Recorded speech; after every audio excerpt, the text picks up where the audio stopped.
My brother had just ascended the throne, and his paranoia was heavier than the crown he wore. He suspected everyone of coveting his seat of power. As his only surviving brother, I had no choice but to adopt the persona of a hedonistic, good-for-nothing wastrel. I spent my days in pursuit of pleasure, filling my estate with over a dozen male concubines just to prove how little ambition I possessed. Yet, despite my best efforts to appear harmless, the way my brother stared at me seemed to grow darker and more ominous by the day. It was a look that said he wanted to break my legs to keep me in one place. When I recalled the gruesome deaths of our other brothers during the struggle for succession, the fine hairs on the back of my neck stood up. I lived in constant terror that I would be next.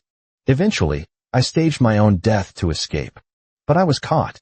Brought back in chains, my brother threw me onto the bed, his eyes burning with a terrifying mix of rage and relief. He looked as though he truly intended to end me right there.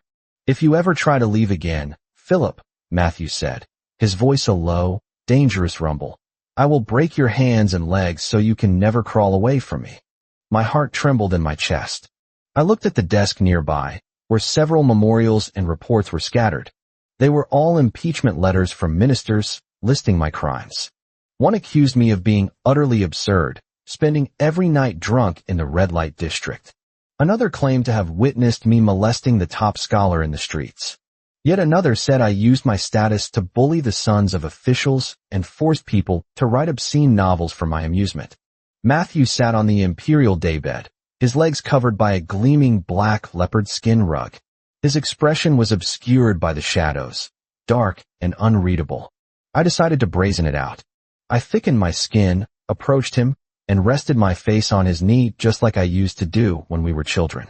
I tilted my head, looking up at him with what I hoped was an innocent, pitiful expression. "Royal brother," I whined, "listen to my defense. It wasn't me. I didn't do those things. I just want to listen to some music. And that boy from the Sun family was bullying someone else. I was just enforcing justice for the heavens." Matthew looked at me with a smile that wasn't quite a smile. He raised his right hand slightly. Instinctively, I shrank my neck back, squeezing my eyes shut in fear. I quickly rubbed my cheek against his leg, pleading, "Brother, I was wrong. Don't hit me." Instead of a blow, his long fingers opened and circled my neck. "Presumptuous," he murmured, his thumb stroking my pulse. "Why haven't you let go yet?" Only then did I realize that in my nervousness, my hands had been wandering. Terrified, I realized my hand had slipped under the dragon robe and was gripping Matthew's pale, slender ankle. I immediately let go, muttering in a low voice, "Brother, your ankle is thinner again. Have you not been eating properly? I'm going to tell Mother." Matthew's expression remained as calm and ripless as an ancient well. "Tomorrow, you are moving into the palace." A shiver ran down my spine. I shook my head frantically. "I don't want to. I haven't had enough fun yet. Besides, the concubines in my manor will miss me." The pressure on my neck increased slightly, a silent warning. "Okay," I wailed, surrendering instantly. "I'll listen to you, brother." The world knew Matthew as a madman, a tyrant who was ruthless, cold-blooded, and prone to fits of unpredictable rage. But in my eyes, my brother looked like an immortal who had walked out of a painting. His complexion always carried an unusual, translucent pallor. Matthew had a congenital illness, a weakness brought from the womb. When I was young and he held me in his arms, he always smelled faintly of bitter herbal medicine. Later, I grew so used to it that I couldn't sleep in my own manor without a sachet of similar herbs by my pillow. I had never actually seen him have an episode of madness. I often thought that perhaps the madness was just an excuse he used to kill people who opposed him. There was a secret I carried, one that could get me killed instantly. Matthew was not my biological brother. To put it simply, when our mother was pregnant with her second child, the one who was supposed to be me, she was the victim of a palace intrigue. A rival concubine poisoned her, and the baby was born dead, a grotesque stillborn. The wet nurse, desperate to save the mother from grief and the emperor's disfavor, came up with a plan. She swapped the dead baby with an infant she had procured from outside the palace. That cuckoo in the nest was me. I became Philip, the full-blooded brother of Matthew. We were 3 years apart. Both our mother and Matthew were slender and frail, prone to illness. I, on the other hand, was as strong as an ox. I ate twice as much as anyone my age. I often thought to myself, *C, I'm definitely not biological. I would clench my fist and shake the muscle on my arm, thinking, at least I can protect my brother. By the time I entered the Royal Academy, my physique and height had skyrocketed, eventually overshadowing Matthew. The old wet nurse used to joke, "You are like a leaf protecting the branch." My entire world revolved around Matthew. I clung to him, listened to him, but I could never quite read him. I feared him, of course. But everything changed when I realized I harbored feelings for him that went far beyond brotherhood. That was when I began to rebel. I stopped listening to him. I went against his wishes. I crafted the persona of a playboy, pretending to fall in love with a new person every week, all to distance myself from him. I was terrified Matthew would discover my feelings and be disgusted. Even worse, I feared he would discover I wasn't his real brother. After I moved into the palace, Felix, the apprentice to the head eunuch Alfred, was assigned to serve me. "Your Highness," Felix urged, looking anxious, "please hurry and practice. Next time, don't anger the archery instructor into leaving. His Majesty said if you don't hit the bullseye today, you won't get any dinner." We were on the training grounds. The wind whipped at the flags. "Puffed," I scoffed, twirling the bow as if it were a musical instrument. Threatening me with dinner? Does he still think I'm a child? I didn't take it seriously. At first, Matthew had tried to make me study history and policy, but looking at those dense books gave me a headache. He compromised and tried to make me study military strategy. My brain turned to mush. Finally, realizing I had nothing but brute strength, he ordered me to learn archery. I understood his game. He was testing me. He wanted to see if I posed a threat to his throne. It was cruel. I wondered how Seven was doing. I missed hearing him play the lute. Seven was one of my favorite concubines back at the manor. Seven played it better, I muttered to the air. Silence answered me. I turned around and froze.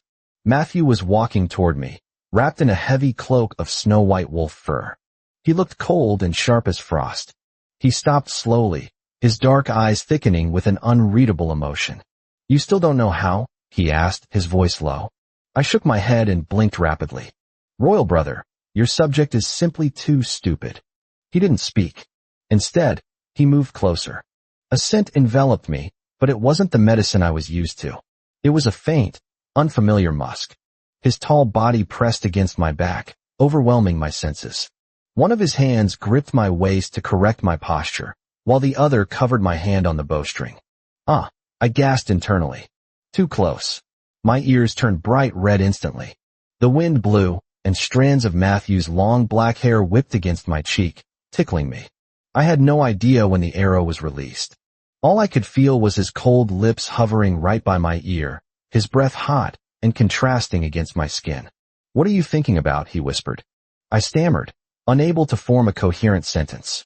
Overwhelmed, I simply turned and fled the training grounds. Why did my brother's scent change? Had he switched in scents? And why did his body feel so much stronger than I remembered? On my way back to my room, lost in chaotic thoughts, I ran into Lucas, the top scholar. I had formed a bond with him the previous year when I helped his sick mother find a doctor. "Is your mother doing better?" I asked, grateful for the distraction. "Thank you for your concern, Your Highness," Lucas said, his posture upright and elegant. "My mother has fully recovered." He smiled gently. "It is truly fortunate we met today. My mother embroidered a new sachet for Your Highness recently." Lucas and his mother were always trying to repay me. I usually refused, but they insisted, so I eventually agreed to accept small handmade items. He pulled a green sachet from his robe, embroidered with bamboo. I took it and brought it to my nose, sniffing deeply. My eyes widened, and I smiled. It smelled exactly like the medicinal herbs Matthew used to wear. "It smells wonderful," I said, a genuine smile breaking across my face. "It smells like safety. Please thank your mother for me." Lucas stared at me, the corners of his lips curving up in a small, affectionate arc. "I am glad Your Highness likes it." From a shadowed corner of the corridor, half of Matthew's face was hidden in darkness. His black pupils were like deep, silent pools of water, terrifyingly cold. After fleeing the archery range that day, I tried to make myself invisible. But Matthew became busier. Continuous rainstorms in the southern provinces had caused massive flooding. Memorials flew into the hall of mental cultivation like snowflakes. The lights in his study burned until dawn every night. The atmosphere in the palace grew heavier by the day. I realized this might be my chance to play the role of the caring but useless brother. I put down the kite I had made from rice paper, picked up a food container, and strutted toward the hall of mental cultivation. Outside the hall, Alfred saw me and his eyes lit up. "Your Highness," he whispered. His Majesty just lost his temper. Several ministers were scolded and sent away. He has a terrible headache right now. My heart clenched. Has royal brother eaten? Alfred sighed and gently pushed the door open for me. Oh, he has no appetite. The food was cleared away untouched. He has eaten very little recently. Your Highness, please persuade him. Inside, the light was dim. Matthew was leaning back in the wide dragon chair, one hand supporting his forehead. His brow was furrowed tight, and his thin lips were pressed into a bloodless line. He looked thinner than he had just a few days ago. A pang of heartache hit me. I softened my footsteps.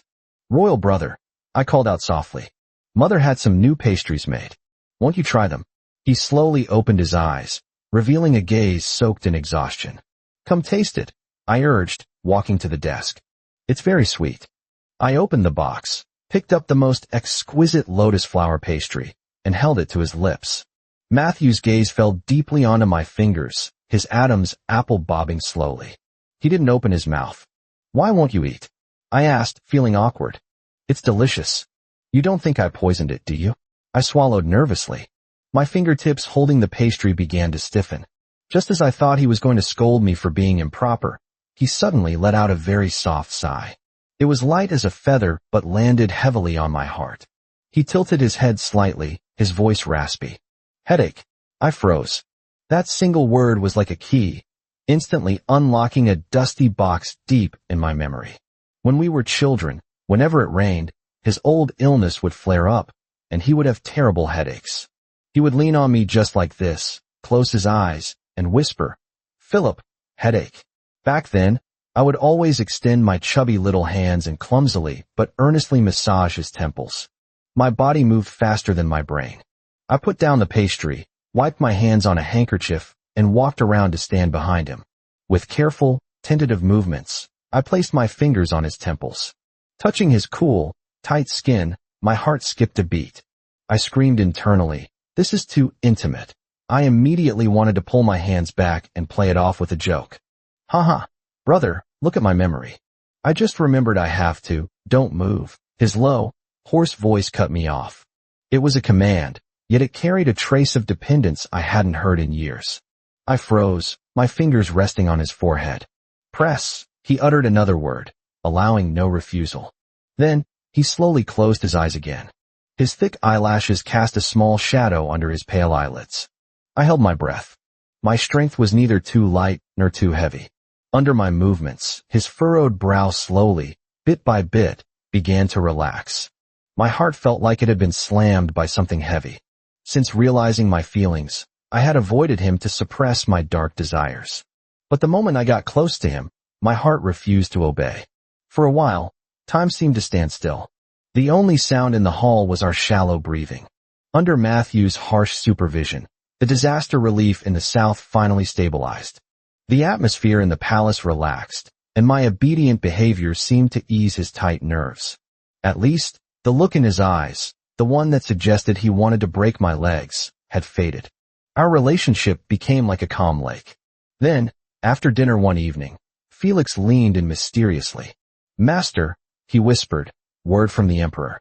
He asked you to go to the Huaqing pool." Since that day in the study, Matthew would occasionally summon me to massage his head. But this time, the Huaqing pool? That was his private bath. My heart hammered against my ribs, but I forced myself to go. The massive bathing hall was empty, filled only with rising steam and the sound of my own nervous heartbeat. Matthew was leaning lazily against the edge of the pool. His back was to me, his long, ink-black hair wet and draped over his broad, smooth back. The dim light outlined his shoulder blades, and his lean waist was visible beneath the rippling water. It was just a back view, yet it radiated an indescribable, aggressive power and a fatal allure. This was completely different from the frail, pale brother in my memories. The strange scent of musk seemed stronger here, drilling into my nose through the humid steam, scrambling my wits. "What are you standing there for?" Matthew's cold voice cut through the mist. It sounded lazy from the heat, but still held that undeniable authority. Royal brother." My throat was dry, my voice cracking. "Come here." 2 words. Simple. Powerful. I walked forward like a puppet, my steps unsteady. The closer I got, the stronger the impact. I tripped over something, probably my own feet, and fell forward. Whoa! I tumbled into the pool, water splashing everywhere. Ugh!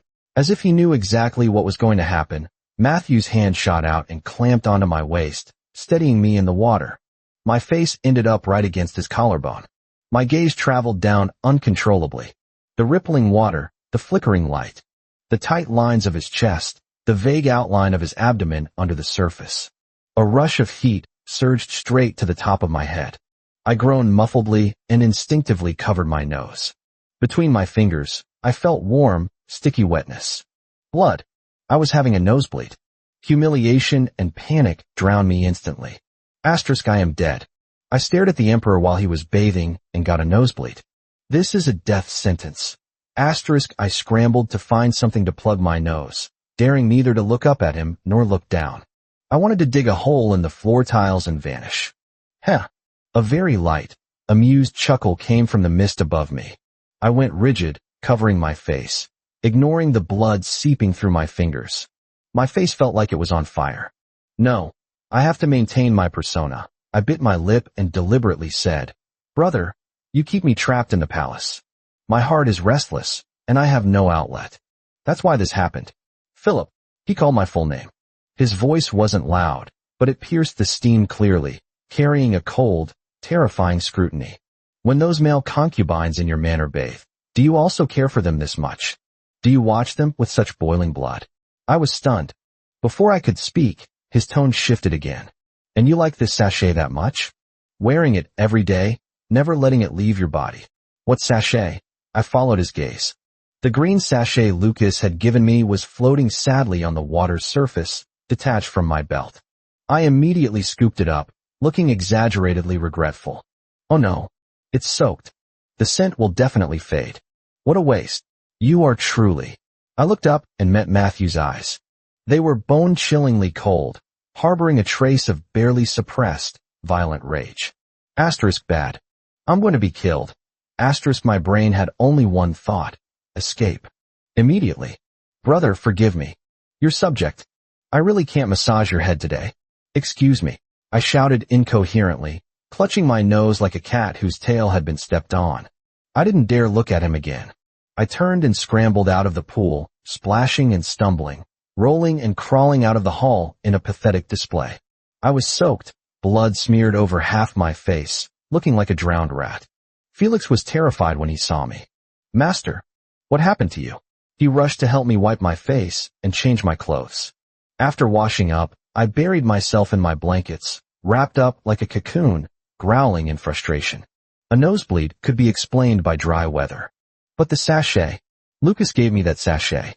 And Matthew's look. A chill shot from the soles of my feet to my skull. Would he think I was colluding with officials? Plotting something? I fell into a fitful sleep. In my dream, I was prey wrapped tightly in vines. I shrank back, begging, but the vines wouldn't let go, toying with my limbs. When I woke up, I found my lower body was wet. I stared at the ceiling, dumbfounded. My damn lustful heart. "Felix! Felix!" I shouted hoarsely. "Go report to the Emperor. Say this, Prince. Say I caught a cold. My head is spinning. I can't pay my respects for the next few days." Felix looked miserable. "Master, your voice is loud enough to bring down the roof." "Shut up. Just go." I threw a soft pillow at him. Unfortunately, I could dodge the first day, but not the 15th.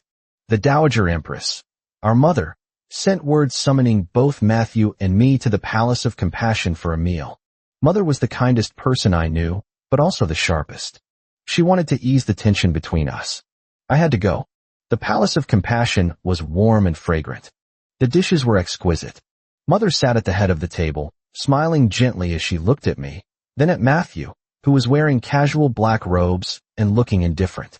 Matthew is busy with state affairs, and Philip is a troublemaker. It's rare for the three of us to have a quiet meal together, Mother said, placing a piece of chicken in my bowl and some steamed perch in Matthew's. Look at you two brothers. You're both getting thinner. I buried my face in my bowl, shoveling rice as if my life depended on it. Mother is right, I mumbled. Matthew just gave a faint picking out fish bones with slow, elegant movements. Yet, the invisible low pressure around him seemed to freeze the warm air in the room. I am getting old, Mother said, her gaze moving between us with hidden worry. I just hope you brothers remain harmonious and well. Her eyes finally rested on me, her tone softening. Philip, you aren't young anymore. Those people in your manor aren't a long-term solution. Is there anyone you like? Or any noble lady or young master you find suitable? I can make the decision for you. My hand holding the jade chopsticks tightened. My fingernails dug into my palm. I absolutely cannot let my brother know my secret. My heart hammered against my ribs. Matthew was sitting right next to me. His gaze seemed focused on the fish, but the pressure rolling off him was crushing me. I snapped my head up, plastering on the most exaggerated smile that fit my useless playboy persona. I raised my voice, making it sound deliberately flighty. Oh, Mother, why worry about that? I'm still young. Besides, I waved my hand dismissively, acting the part of the unrestrained libertine. The beauties in my manner are already enough of a headache. Marriage? How boring. Being tied to one person isn't nearly as fun as being free and happy like I am now. I stole a glance at Matthew. He was putting a piece of fish into his mouth, his movements pausing for a fraction of a second, as if he hadn't heard. But I felt the air around him drop to freezing point. I just love my freedom, I said, straightening my back and emphasizing every word. I have no one I like. I don't want to get married. Mother, please spare me. Besides, brother isn't married yet either. Why should I rush? Silence fell over the room. Mother's smile faded slightly, assuming I truly just hadn't matured. She sighed lightly. You and Matthew are exactly the same. Oh, Matthew finally looked up. His gaze was like a blade quenched in ice, nailing me to my seat. There was no anger, no questioning, only a bottomless, suffocating darkness. Is that so? He said, his voice calm but hitting me like a hammer. No one you like. It was spoken lightly, yet my back was instantly soaked in cold sweat. I forced my smile to hold, though my face felt stiff. Of course. Royal brother, do I look like a liar? He didn't look at me again. He lowered his eyelids, picked up a silk handkerchief, and slowly wiped his long fingers. The action carried a silent, terrifying oppression.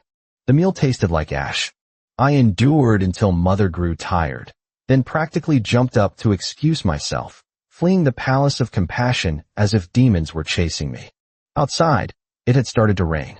The icy droplets hitting my face calmed my racing heart slightly. My brother's final look was too scary. He didn't believe me. He didn't believe a single word. I had to escape this trap. Unexpectedly, the opportunity arrived. The flood in the south had just subsided when a small kingdom on the border took advantage of the chaos to raid our relief supplies and harass the people. The court was in an uproar, arguing between war and peace. Matthew made a decision. He would send an elite force to intimidate the enemy, but they needed an imperial envoy of high enough status to represent the emperor's authority. When I heard the decree, Prince Philip shall patrol the border on behalf of the emperor, I knelt and accepted the order. Your subject accepts the decree. I will not fail royal brother's trust. My heart, however, was cold. Was this a test? Or bait? Sending me out of the palace, away from his sight, to see if the rabbit would show its claws? Or was I the bait to lure out enemies to be slaughtered? Or perhaps he hoped I would have an accident on the road, allowing him to avenge me and conquer the border kingdom in one stroke. The night before I left, Matthew summoned me to the imperial study. Candlelight flickered. He sat in the shadows, his silhouette deep and cold.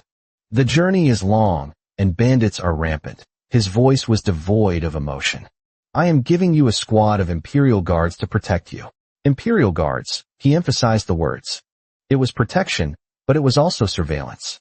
He stared at me, his eyes holding something deep I couldn't decipher.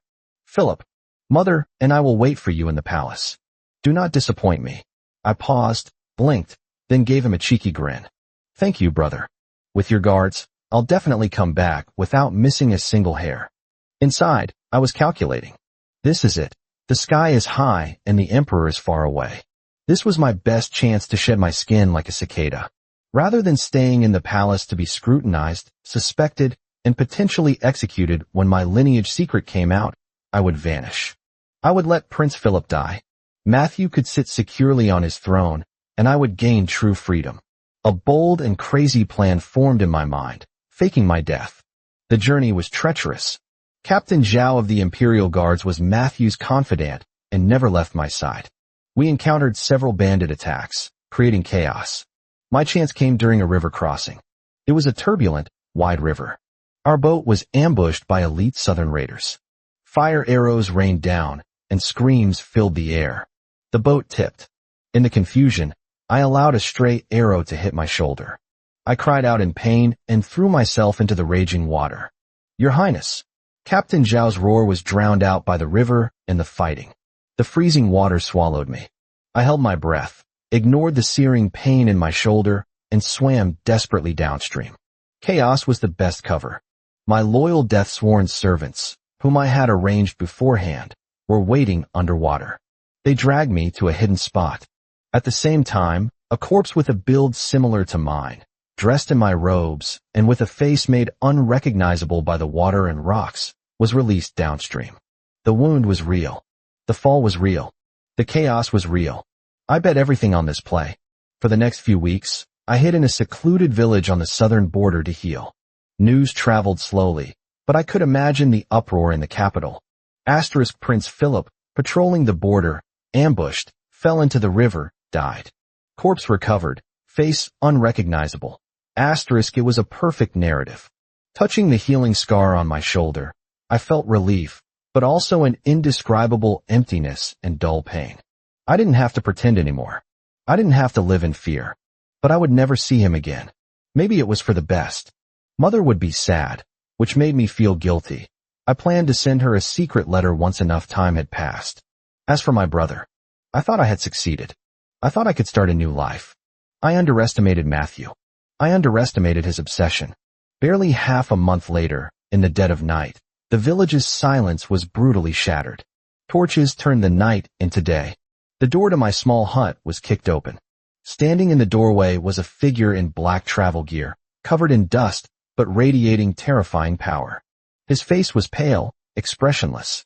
Only his eyes, black as the deepest abyss, churned with a storm that could destroy the world. They were nailed to me. It was Emperor Matthew, who should have been thousands of miles away in the capital. Behind him stood the Imperial Guards, silent as cicadas in winter. The air solidified, thick with the suffocating scent of blood.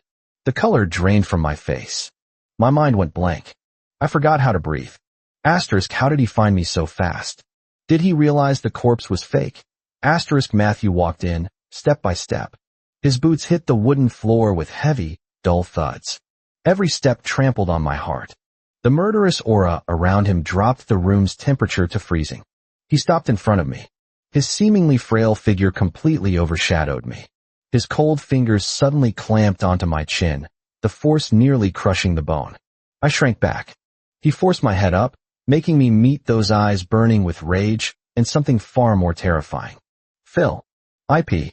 He said my name word by word. His voice was raspy, like sandpaper rubbing together, carrying the chill of hell. What a magnificent death without a trace. I was roughly thrown into a sealed carriage. We traveled day and night, rushing back to the capital. Not a word was spoken. Matthew looked at me with bone-chilling coldness. There was no complexity left in his gaze, only pure, monstrous anger and the dark promise of consequences for touching his reverse scale. Back in the palace, I was thrown into my old chambers. No, it was a prison now. The doors were locked from the outside, the windows sealed. Not even a fly could escape. The guards were tighter than death row. Matthew didn't come to see me immediately.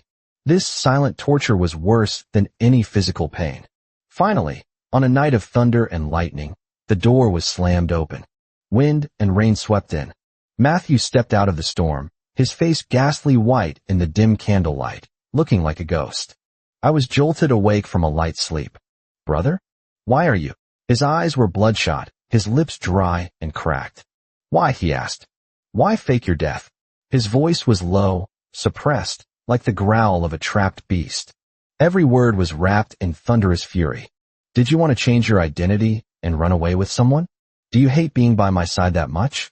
You were so obedient when we were small. Why have you changed? My fear and grievance shattered my reason. You used me as bait. I didn't want to die. What am I to you? A pawn to be discarded? You don't care if I live or die. You just wanted to remove a threat. I screamed out all the fear, resentment, and feelings of betrayal I had bottled up. Threat. Matthew looked as if he had heard the world's biggest joke. He suddenly leaned down, grabbed my collar, and hauled me off the bed. His cold fingers, calloused from the bow, strangled my neck. Philip, if I truly saw you as a threat, his red eyes stared dead into mine, his nose almost touching mine, his hot, bloody breath hitting my face. Do you think you would have lived to this day? Do you think you could have kept a dozen men in your manor right under my nose? I struggled futilely, tears streaming down my face. His words hit me like sledgehammers. I kept you in the palace because I was afraid you'd be used. I was afraid you were stupid enough to be sold and still count the money for the buyer. His voice trembled with rage. I sent you to the border to give you a chance to earn merit, so you could stand tall in the court. Do you know how many shadow guards I placed around you? Do you think I would ever let you die? He suddenly let go. I fell to the floor like a rag doll, coughing violently. But you. He looked down at me, his chest heaving. You jumped into the river. You faked your death. You wanted to escape. You would rather die outside than trust me. He stumbled back a step, leaning against the cold wall, gasping for air. His face was terrifyingly pale, as if that outburst had drained his life force. In those red eyes, beneath the anger, a layer of deep, unspeakable sorrow and injury welled up. In your heart, am I just a cold-blooded monster who would calculate and kill his own brother? Philip, that last utterance of my name was as light as a sigh, broken and exhausted. I lay paralyzed on the floor, coughing my lungs out, face messy with tears and snot. Hearing that painful question, seeing him leaning against the wall looking like he might collapse. My defenses, my resentment, my fear, it all crumbled. So? That was it. The surveillance was protection. The mission was an opportunity. He had been protecting me all along. Guilt and belated understanding drowned me like a tidal wave, colder than the river water. I looked at his pale, pained face, and my heart felt like it was being crushed by an invisible hand. Brother, I choked out. Using all my strength, I crawled to his feet. Like a child who had caused a disaster, I tremblingly grabbed his cold hand and buried my face in the hem of his robe, sobbing uncontrollably. Brother, I'm sorry. I didn't know. I thought you found me annoying. I was scared. Scared of what? Brother? No. Matthew. I shouted his name, desperate. I was afraid of the way you looked at me. I was afraid you suspected me of wanting your throne. I was afraid your paranoia would turn on me like it did the others. And I was even more afraid. My voice shook so hard it broke. I'm not your biological brother. I'm not Philip. I'm a fake. A replacement. What did you say? His voice was so quiet it was almost lost in the rain, trembling with disbelief. I started babbling incoherently. I was afraid you'd hate me for stealing your brother's place. And your love. I pretended to be a playboy so you'd think I was harmless. I faked my death just to get away so I wouldn't be an eyesore. Brother, I've always loved you. I cried until I couldn't breathe, laying out every lie, every calculation, every fear, and that humble, unspoken love onto the cold gold bricks of the floor. A long silence followed, broken only by my sobbing. Suddenly, a cool hand grabbed my wrist with irresistible force and yanked me up from the floor. I was forced to look up. Through my blurred vision, I met Matthew's eyes. The storm inside seemed to have calmed, replaced by a complex emotion I had never seen before. Shock faded into deep pain and a kind of frantic, post-disaster relief. You little idiot, he growled, his voice hoarse. He pulled me into a crushing embrace. His arms were hard and cold, smelling of rain, but he held me with a force that threatened to break my ribs. My face hit his solid chest, and I could hear his heart beating as wildly as a drum. Just because of that, his chin rested on the top of my head, his hot breath on my ear. You think I care about that? I froze in his arms, my mind blank.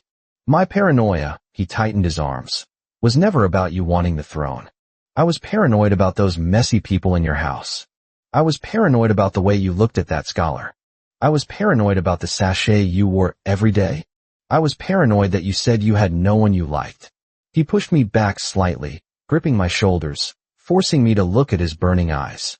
I wanted to break your legs and lock you beside me not because I feared you'd take the crown, but because I feared this heartless head of yours would be led away by others. I was afraid your eyes would never see me. Boom! It felt like thunder exploded in my brain. All my disguises, all my calculations, were blown to dust. Asterisk he. What is he saying?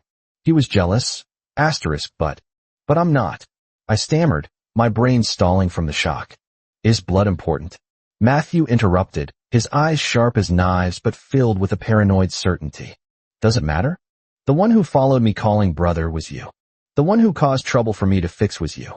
The one who warmed me when I was cold was you. The one who stood in front of me like a leaf was you.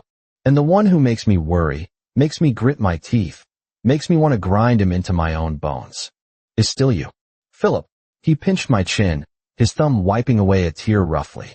His gaze was fierce, his tone a declaration. From the moment the nurse placed you in Mother's arms, you could only be Philip. You are my brother, and you are mine. Shame, relief, and ecstasy intertwined, turning into an overwhelming sense of grievance and dependence. The string that had been pulled tight for 10 years suddenly snapped. I went limp, resting my forehead on his shoulder, crying like a child who had finally found home. Brother, I rasped, instinctively using the title that carried infinite reliance. The arms around me stiffened, then tightened even more, embedding me into him. Matthew's chin rubbed the top of my head. He let out a heavy, long sigh. It held the relief of finding something lost, the exhaustion of the dust settling, and a hidden, deep tenderness. Stupid thing, he cursed softly. I didn't know if he was cursing me or himself. But the tone held no anger, only thick, dissolving indulgence and possession. Outside, the storm raged. Inside, the candlelight flickered, casting the shadows of two embracing figures onto the wall, merging them into one. Inside the bed curtains, my brother's eyes were rimmed with red. He pressed me into the mattress, taking me again and again. I was teetering on the edge, grinding my teeth against his bobbing Adam's apple. Brother, I don't want to. Enough, really enough. I tried to escape, but my ankle was dragged back mercilessly. The thin membrane called brotherhood was torn to shreds that night, replaced by a tighter, more dangerous, yet mutually understood bond. I knew that from now on, I could never escape his palm. And strangely, in this moment, I found the cage sweet. Perhaps the rage of that night had drained him, or perhaps years of anxiety had finally crushed his fragile body. The next day, Matthew burned with a high fever. He drifted in and out of consciousness, his cheeks flushed an unnatural red, his lips cracked, his breath scorching. I fed him medicine bowl by bowl. The image of him leaning against the wall, gasping, asking if I thought he was a monster, was branded into my mind. Brother, drink some water, I whispered, using a wet cotton swab to dab his lips. He frowned in his fevered sleep, turning his head away, muttering, cold. I tucked the quilt tighter, but he struggled, sweat beading on his forehead as if trapped in a nightmare. Don't jump. Philip, come back. My heart constricted. He was dreaming of me jumping into the river. I couldn't help it. I gently took his hand that was sticking out of the quilt. It was burning hot, yet curled as if trying to grasp something in the void. Brother, I'm here, I choked out. I'm not leaving. I'm right here. Hearing my voice, his tension eased slightly. The hand I was holding suddenly flipped and gripped my fingers tight, the knuckles turning white. It was the grip of a drowning man finding driftwood.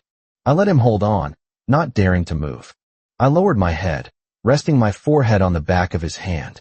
The familiar scent of Matthew, mixed with heavy medicine, lingered there. It wasn't the strange musk anymore, but the bitter, clean scent that belonged to him. I sniffed it, then couldn't resist licking his hand gently. My brother smelled so good. The fever finally broke on the evening of the third day. When Matthew woke up, his eyes were confused for a moment before clarity returned. His gaze swept over me, asleep by the bed, and landed on my wrist, which was still gripped in his hand. His unconscious strength had left a red mark. His fingers twitched, and he slowly let go. I woke up instantly. "Brother, you're awake. How do you feel? Thirsty? Hungry? Doctor, doctor." Noisy, he rasped. It was weak, but it silenced me instantly. "Water," he commanded. "Oh, yes." I poured warm water and held it to his lips. He drank slowly, his long eyelashes casting shadows. So cute, I thought. My sick brother is so charming. I was released from confinement, though I still lived in the palace. The rumor that Prince Philip had been injured and was recovering in secret spread quietly. Life returned to normal, yet it was completely different. Matthew no longer hid his control. He dictated what I wore and what I ate. When my shoulder wound needed dressing, he watched the doctor with eyes so sharp the old man's hands shook. If I tried to pour out my bitter medicine, one look from him made me chug it, after which he would shove a candied plum into my mouth. "Brother, my wound is healed," I protested. He said, not looking up from his reports. "Then add an extra hour to your archery practice today. Revenge.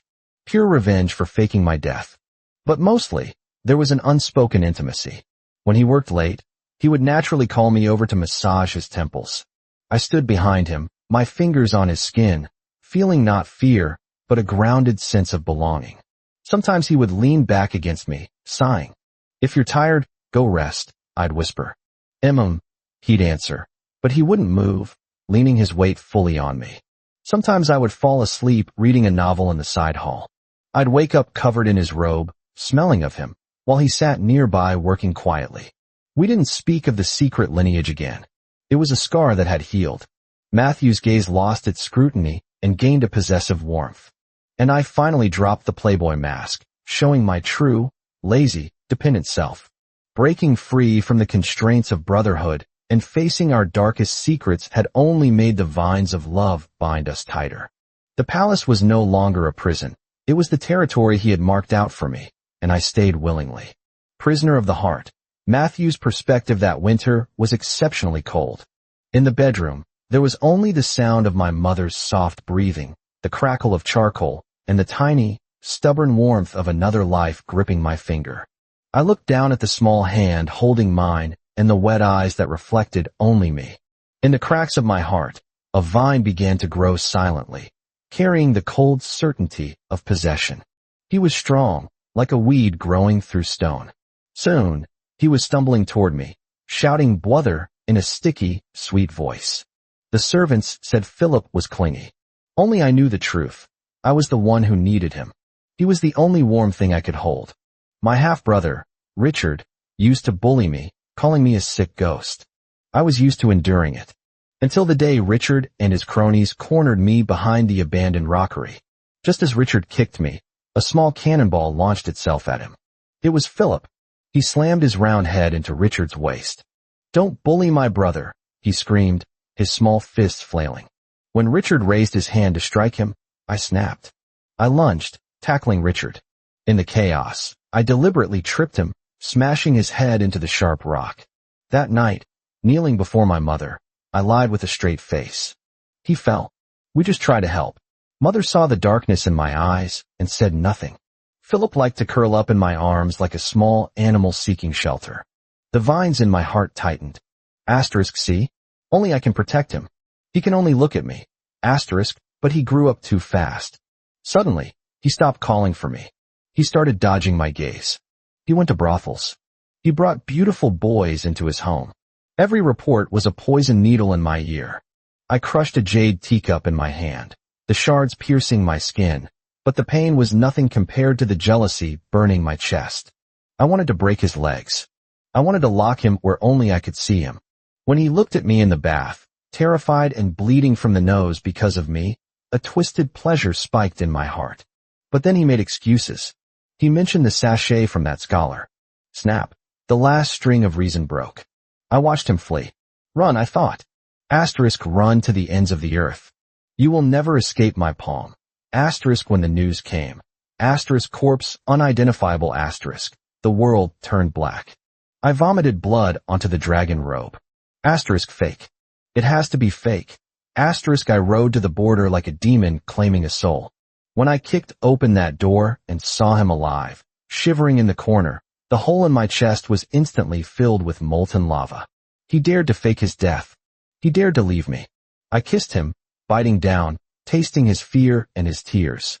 Asterisk pain. Remember it. Remember who gave it to you. Remember who you belong to. Asterisk used the pain to brand him. Philip, you are mine. Forever. This deep palace locks up the world. Naturally, it can lock up my little weed. From the moment his warm hand grabbed my finger all those years ago, this was the only possible ending.